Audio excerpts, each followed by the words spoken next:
जय हिंद, वंदे मातरम। आप सभी का स्वागत है आपके अपने चैनल गहोई क्लासेस में।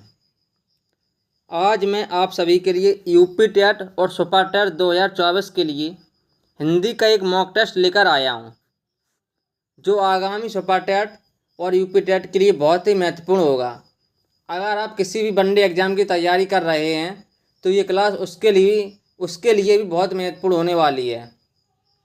अगर आपने अभी तक हमारे चैनल को सब्सक्राइब नहीं किया है तो प्लीज़ चैनल को सब्सक्राइब करें और वीडियो को ज़्यादा से ज़्यादा लाइक और शेयर करें। आज का पहला क्वेश्चन है, भाषा की सबसे छोटी इकाई है लिपि, वर्ण, शब्द, वाक्य। आपको बताना है कि भाषा की सबसे छोटी इकाई कौन सी है। भाषा की सबसे छोटी इकाई है वर्ण। इसका राइट आंसर हो जाएगा ऑप्शन बी, वर्ण। भाषा की सबसे छोटी लिखित इकाई होती है वर्ण और भाषा की सबसे छोटी मौखिक इकाई होती है ध्वनि। इसका राइट आंसर हो जाएगा ऑप्शन बी, वर्ण। नेक्स्ट, भाषा की सबसे छोटी मौखिक इकाई कौन है? वर्ण, शब्द, वाक्य, ध्वनि। भाषा की सबसे छोटी मौखिक इकाई है ध्वनि। इसका राइट आंसर हो जाएगा ऑप्शन डी, ध्वनि। भाषा की सबसे छोटी लिखित इकाई है वर्ण, भाषा की सबसे छोटी मौखिक इकाई है ध्वनि। Option D right answer. Next, दिए गए शब्दों में जो शब्द स्त्रीलिंग है उसे चुनिए। तिलक, कष्ट, पदार्थ, दूध, दंगा, परिवार, ठेस, राहत। इसमें से आपको बताना है कि कौन सा शब्द स्त्रीलिंग है।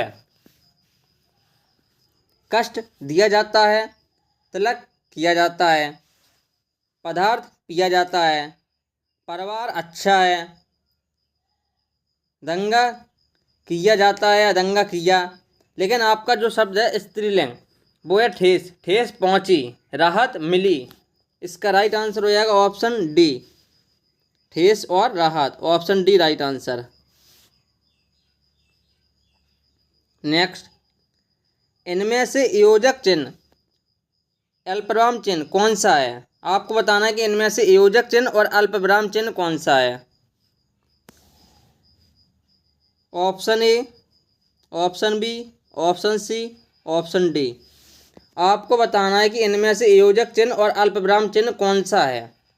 इसका राइट आंसर हो जाएगा option C, option C right answer. ये होता है योजक चिन्ह और ये होता है अल्पविराम चिन्ह। नेक्स्ट, विराम चिन्ह की संख्या कितनी है? 20। विराम चिन्ह के जनक कौन है? कामता प्रसाद गुरु। विराम चिन्ह किस भाषा से लिए गए हैं? अंग्रेजी भाषा से। नेक्स्ट,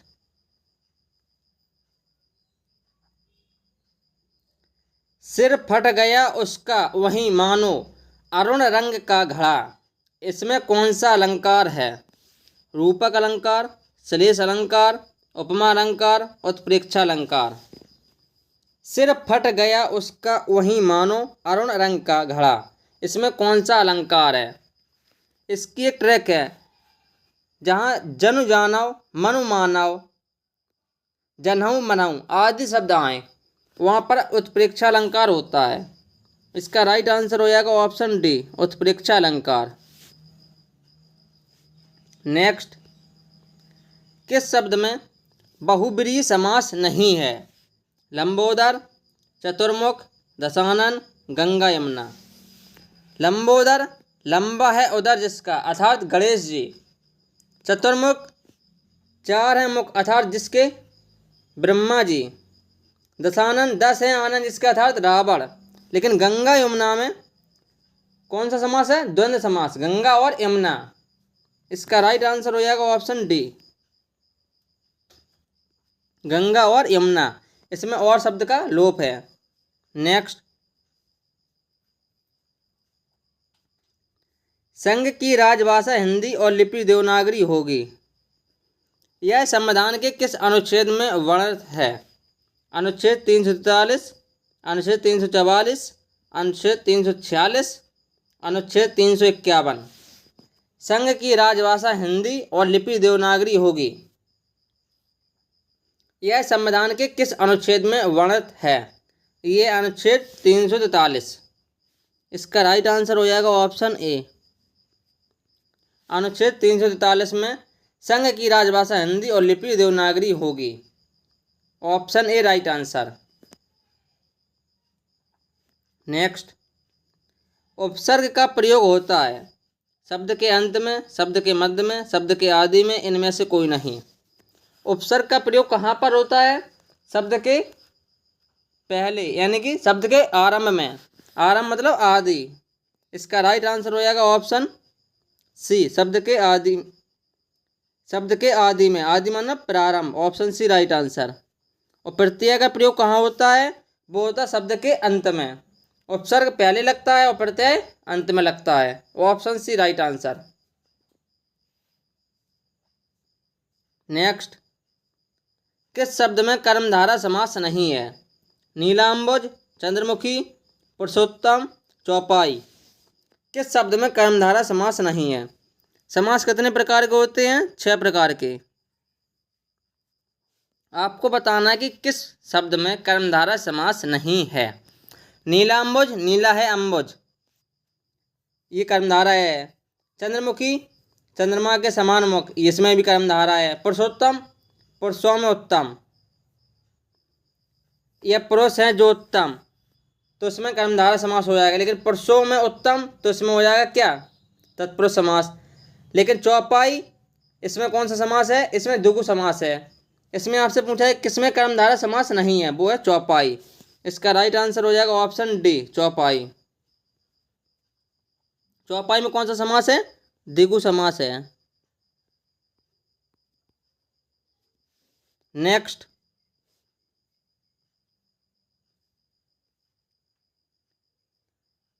पूष और रात का तत्सम रूप क्रमशः क्या होगा? पुण्य रात्रि, पौष रात्रि, पौष रात्रि या पुण्य रात्रि। आपको बताना है कि पूष और रात का तत्सम रूप क्या होगा। पूष का तत्सम होता है पौष और रात का तत्सम होता है रात्रि। इसका राइट आंसर हो जाएगा ऑप्शन सी, पौष और रात्रि। नेक्स्ट, हिंदी में अधिकांश शब्द किस भाषा से आए हैं? उर्दू, फारसी, संस्कृत या अंग्रेजी। हिंदी में अधिकांश शब्द किस भाषा से आए हैं? ये आए हैं संस्कृत भाषा से।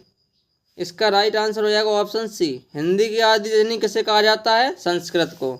Option C right answer. Next, छात्र, छात्रा, शिक्षक, शिक्षिका में कौन सी संज्ञा है? समूहवाचक, व्यक्तिवाचक, जातिवाचक, भाववाचक। छात्र, छात्रा, शिक्षक, शिक्षिका में कौन सी संज्ञा है? दुनिया में बहुत से छात्र हैं, बहुत सी छात्राएं हैं, बहुत से शिक्षक हैं, बहुत सी शिक्षिकाएं हैं, तो इसमें कौन सा हो जाएगा? जातिवाचक संज्ञा। Option C right answer. अगर आपसे कह दिया जाए कि रमेश छात्र, तो हो जाएगा व्यक्तिवाचक। जैसे कि रमेश शिक्षक, व्यक्तिवाचक संज्ञा हो जाएगा। लेकिन जहाँ पर बहुत से हैं वहाँ पर जातिवाचक संज्ञा हो जाएगा। Option C right answer. समूहवाचक में जैसे सेना है, ये समूहवाचक संज्ञा का उदाहरण है। भाववाचक मित्रता है, शत्रुता है, ये भाववाचक के हैं। Option C right answer. Next, निम्नलिखित में से कौन सा वाक्य पूर्वकालिक क्रिया का उदाहरण है? अजय पढ़कर खाता है, अजय विजय से पत्र लिखवाता है, अजय पढ़ने विद्यालय गया, माँ बच्चे को दूध पिलाती है। इसमें से आपको बताना है कि कौन सा वाक्य पूर्वकालिक क्रिया का उदाहरण है। पूर्वकालिक क्रिया जिसमें एक काम खत्म होते ही दूसरा काम शुरू हो जाए। जैसे कि अजय पढ़कर खाता है, पहले अजय पढ़ा, उसके बाद उसने खाना खाया। इसमें एक ट्रिक है, इसमें कौन सा शब्द आता है? कर शब्द आता है। जैसे कि अजय पढ़कर खाता है, इसमें एक वाक्य खत्म होता है, दूसरा वाक्य शुरू होता है। इसका राइट आंसर हो जाएगा ऑप्शन ए, अजय पढ़कर खाता है। ये पूर्वकालिक क्रिया का उदाहरण है। नेक्स्ट, किस शब्द में बहुब्रीहि समास है? सप्ताहाय, हस्तलिखित, मेघनाद, यश प्राप्त। सप्ताहाय में कौन सा समास है? द्विगु समास। हस्तलिखित, हाथ से लिखित, इसमें कौन सा है? तत्पुरुष समास। यश प्राप्त, यश को प्राप्त, इसमें कौन सा समास है? तत्पुरुष समास। आपसे पूछा है कि बहुब्रीहि समास कौन सा है? वो है मेघनाद। इसका राइट आंसर हो जाएगा option C, Meghnad. Option C right answer. Next, आहट प्रत्यय के योग से बना शब्द नहीं है। हिचकिचाहट, रुकावट, घबराहट, मुस्कुराहट। प्रत्यय शब्द के हमेशा कहाँ लगता है? पीछे। उपसर्ग कहाँ लगता है? आगे। इसमें से आपको बताना है कि कौन सा शब्द आहट प्रत्यय के योग से नहीं बना है। हिचकिचाहट में आहट प्रत्यय है, घबराहट में भी है, मुस्कुराहट में भी है। इसका राइट आंसर हो जाएगा ऑप्शन बी, रुकावट। रुकावट में आवट प्रत्यय है, option B right answer. Next, निम्नलिखित वाक्यों में से किस वाक्य में प्रेरणार्थक क्रिया है? वह गांव जा रहा है, राम खाना खा रहा है, मैंने पुस्तक पढ़ ली, किसान अपने नौकर से हल चलवाता है। प्रेरणार्थक क्रिया, किस वाक्य में प्रेरणार्थक क्रिया है? इसका राइट आंसर हो जाएगा ऑप्शन डी, किसान अपने नौकर से हल चलवाता है। प्रेरणार्थक क्रिया वह क्रिया होती है जिसमें व्यक्ति खुद न करके किसी दूसरे से काम करवाता है। मैंने मोहन से पत्र लिखवाया, किसान अपने नौकर से हल चलवाता है, किसान ने खुद नहीं चलाया, उसने अपने नौकर से हल चलवाया। इसका राइट आंसर हो जाएगा ऑप्शन डी, काम खुद न करके किसी दूसरे से करवाया जाए, ऑप्शन डी राइट आंसर।